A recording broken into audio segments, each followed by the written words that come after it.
Alhamdulillahirabbil alamin.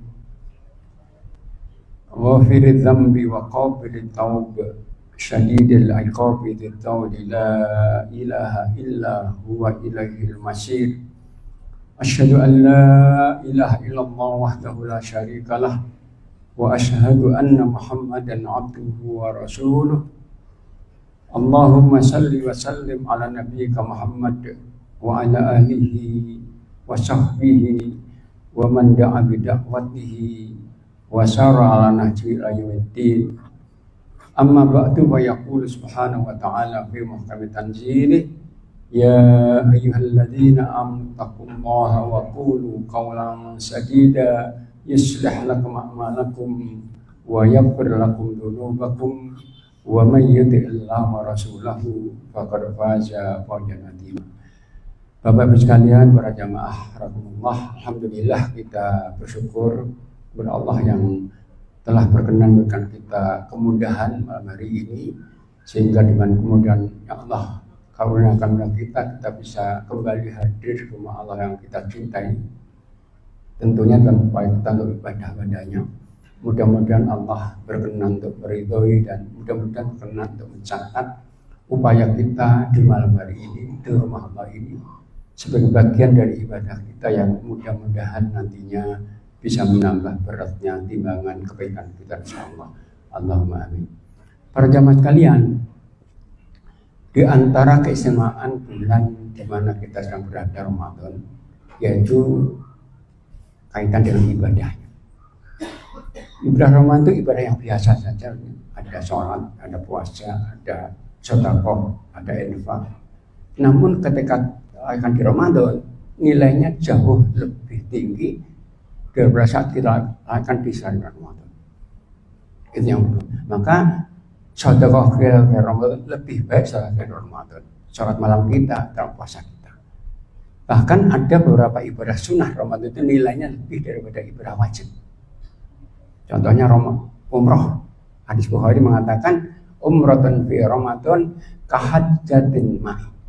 Umroh di Ramadan nilainya sama haji bersama Rasul, haji biasa. Bahkan apabila nanti di malam Al-Qadar, kalau kita ibadah tepat malam itu, nilai ibadah semuanya nilainya lebih dari ibadah 10 bulan. Dan itu hanya di Ramadan saja. Itu keistimewaan Ramadan. Yang kedua, semua ibadah Ramadan itu sebagai sarana penghapus dosa. Ya, puasa kita, sholat malam kita, semua penghapus dosa. Namun ibadah itu akan mendatangkan kebaikan, baik pahala atau sebagai penghapus dosa yang itu penting kita dapatkan kalau ibadah kita itu berdasarkan aturan. Dalam ibadah itu kaidahnya al-ilmu qabla ibadah. Ilmu itu sudah mendahului ibadah. Karena itu ayat pertama turun itulah Iqra, belajar dulu. Baru kemudian beberapa tahun kemudian turun ayat ibadah baru itu. Nah itu dalam ibadah itu tidak ada kaidah learning by doing. Belajar sampai ibadah itu pelajaran tambahan penyempurna. Adapun ilmu dasarnya kuasai sebelum ibadah. Yang kedua, ibadah itu tentunya ketika lakukan kita punya target. Targetnya agar dengan ibadah itu kita dimasukkan surga tentunya. Nah surga itu hanya berikan kepada yang ibadahnya benar. Nah untuk ibadah yang dengannya kita al-ibadah surga itu ada standarnya. Ada 3 standarnya.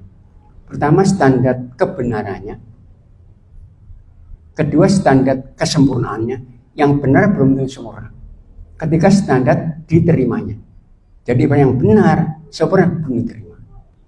Nah untuk kebenaran ibadah itu syaratnya yaitu ibadah itu sesuai dengan yang dikerjakan Nabi. Minimal. Tuntunannya kalau dalam ibadah itu ada rukun, ada syarat, ada wajib. Maka ketika terpenuhi sudah benar. Tapi belum sempurna. Nabi mengatakan dalam kaitan kebenaran ibadah itu dalam hadis Bukhari Muslim, man amila amalan laisa alai amruna fahuwa raddun. Siapapun beramal ternyata enggak sesuai aturan aku buat tertolak. Maka untuk puasa kita harus pastikan aturannya 2 saja, niatnya harus benar, dan di waktunya. Niat penentu keabsahan semua ibadah, kebenaran ibadah.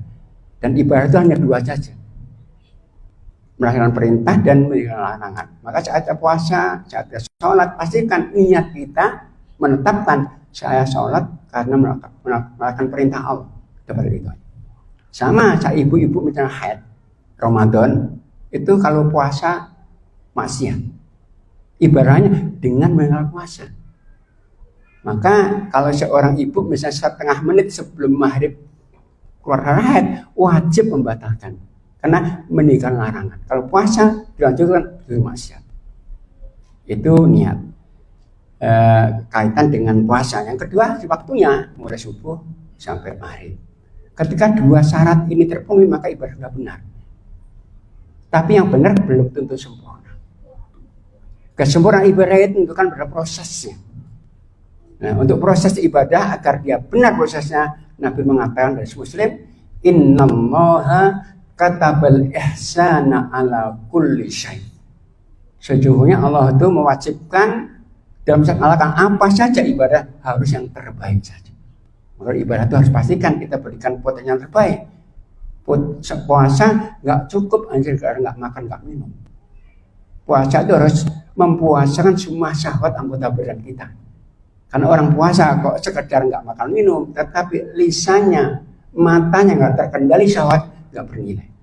Maka Nabi mengatakan, man lam yada qaula zuri wal amalabi falaysa lillahi hajatun min ayyada ta'ama syarab. Orang puasa tapi lisannya nggak terkendali, masih berdusta, bersahabat, maka Allah nggak memberikan puasanya. Nah, memang kalau kita sudah niat benar, waktunya nggak perlu mengkolok, udah benar, tapi belum sempurna. Bisa nggak bernilai kalau nggak sempurna. Sholat sebenarnya sholat itu yang penting aturannya, rukunya, tapi harus sempurna dengan menghadirkan kekhusyuan. Orang nggak sholat nggak khusyuk sama lagi bisa nggak bernilai sama sekali. Itu ihsan namanya. Yang kedua, proses ibadah itu benar kalau dilakukan terus menerus, nggak kadang-kadang. Allah nggak menghendaki saat kadang-kadang, maka itu Nabi mengatakan dalam hadisnya, ahabbul a'mali ilallahi adwamuha wa in qalla. Amal yang Allah cintai itu justru yang konsisten. Meskipun sedikit daripada kadang-kadang, lebih baik sedikit tapi rutin, konstan. Itu proses. Tapi ibadah yang benar, yang sempurna belum tentu diterima. Nah, untuk terima ibadah kita itu yang benar sempurna itu Allah mensyaratkan. Dalam Al-Quran ditetapkan surat yang ke-26 ayat 87, 88, 89. Suara Allah katakan dalam ungkapan doa Nabi Ibrahim, wala tuhzini yauma yub'atsun yauma la yanfa'u malu wala banun illa man atallaha biqalbin salim. Ya Allah, jangan kau hinakan aku di mana manusia mau dibangkitkan hari kiamat nanti. Hari itu nggak ada manfaatnya apa-apa, anak, harta, kecuali yang menghadap Allah dengan hati yang bersih saja. Ini penentu diterima amal. Hati bersih itu kaitan dengan dua hal. Pertama, bersih dalam kaitan hubungan Allah dan dengan sesama. Dengan Allah kita nggak boleh menduakan Allah. Syirik namanya, menyekutukan Allah. Baik dalam sifatnya, zatnya, perbuatan, atau dalam ibadah. Ibadah yang murni untuk Allah. Maka iman kita itu harus murni. Sedikit tercampur dengan syirikan, maka ibadah kita Allah coret. Untuk itulah Allah katakan dalam hal ini secara eksplisit surat 682 Allah katakan alladzina amanu wa lam yalbisu imanahum bidzulmin ulaika lahumul amnu wa hum muhtadun. Orang-orang beriman yang tidak mencampur adukkan imannya dengan kezaliman, kesyirikan, maka mereka saja yang aman, selamat. Nah, ayat itu dilanjutkan 83, 84, 85, 86, 8. 3 sampai yang 86-nya adalah sebutan para nabi. Nabi Ibrahim, Nabi Yakub, Nabi Yusuf, Nabi Musa, Nabi Ilyas. Nabi kemudian ditutup ayatnya dengan firman-Nya 88-nya, dzalika hudallahi yahdi bihi may yasha'u min ibadihi walau asyraku lahabita anhum ma kanu ya'malun. Itulah petunjuk Allah yang Allah berikan kepada hamba-hamba yang dipilih saja, seandainya mereka para hamba yang pilih Nabi itu kok syirik, mereka akan terhapus, tidak ada gunanya. Nabi kita pun diingatkan untuk ini agar mengawal iman. Peringatan Allah kepada Nabi Muhammad dan seluruh Nabi itu Allah catat dalam surat yang ke-3965. Allah katakan, walaqad uhiya ilaika wa ilal ladzina min qablika la in asyrakta la yahbatanna amaluka wa la takunanna minal khasirin. Ya Muhammad, sungguh telah diwahyukan kepadamu dan kepada seluruh nabi sebelum seandainya engkau sekarang syirik, maka amal yang baik semua akan dihapus dan engkau pasti akan rugi. Itu Nabi. Pastikan ibadah ikhlas untuk Allah, tidak boleh menduakan Allah. Kita kok infak niatnya agar berpahala, tapi juga ingin katakan dermawan, tidak ada gunanya karena tidak bersih hati. Nah, namun ini tidak cukup. Kebersihan hati ini harus juga disertai kebersihan dengan sesama. Allah menggambarkan hubungan orang mukmin itu bersaudara. Innamal mu'minuna ikhwatun. Karena persaudaraan maka harus dibangun atas dasar kasih sayang, saling menghormati, saling menghargai, saling mengapresiasi, saling empati, saling peduli, saling memaafkan bila sakiti dan menutup aibnya bila kita mendapat. Sedikit muncul kedzaliman, sakit hati yang dengannya kita bisa zalim, mencela, mencaci, suudzon, dengki, amal ketangan habis. Dalam ini Nabi menjelaskan secara eksplisit dalam hadis Muslim. Dia pernah mengatakan kepada sahabatnya begini, atadruna manil muflis, tahukah kalian sahabatku siapa orang bangkrut itu? Maka sahabat menjawab, al muflisu bina man la mata dirham. Ya Nabi, orang bangkrut itu orang yang tidak punya harta, nggak punya dirham, nggak punya uang. Kata sahabat yang dipahami mereka.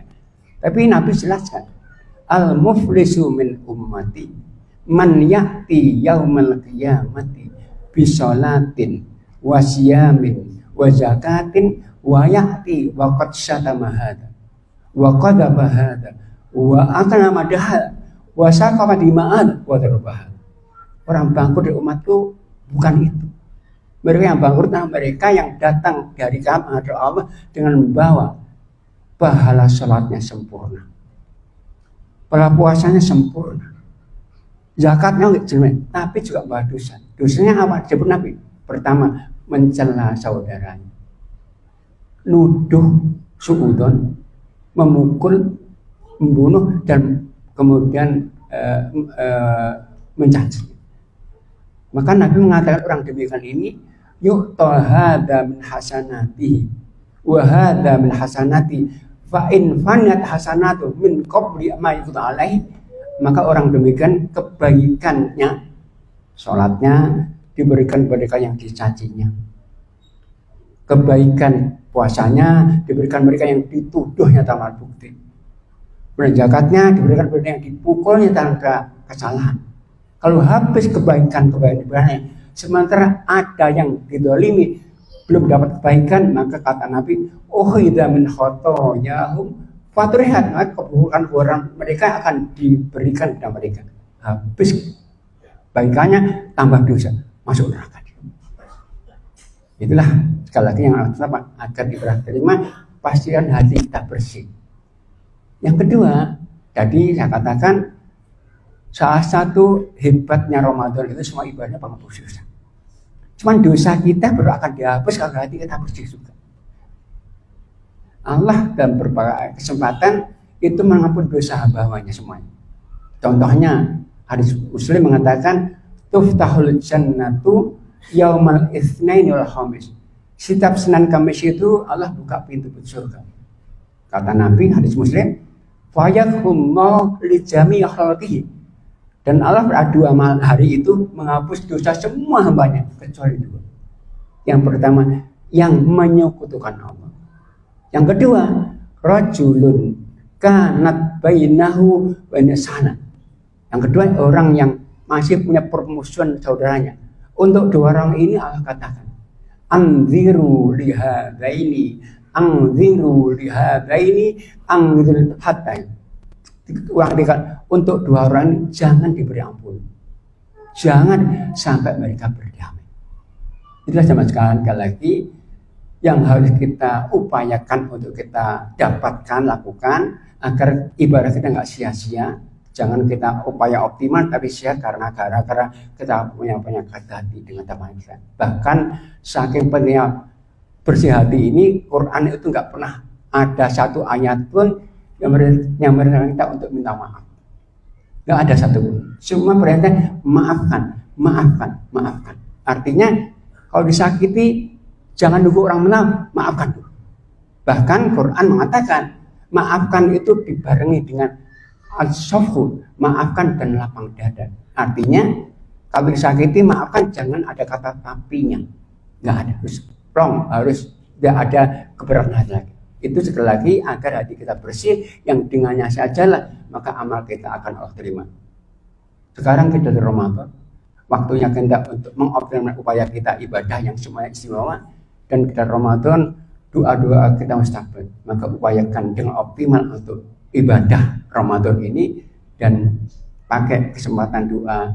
Mudah-mudahan upaya kita, doa kita Allah berikan kita kebaikan, dengan kemudahan dan taufik yang dengannya kita melaksanakan semua ibadah dengan sesuai aturan, yang akhirnya mudah-mudahan Allah menghimpun kita semua yang disukai Allah SWT nanti berkat kepatuhan kepada Allah dan Rasulnya. Itu yang bisa sampaikan, mudah-mudahan ada manfaatnya. Aku qouli hadza wal aqu minkum. Assalamualaikum warahmatullahi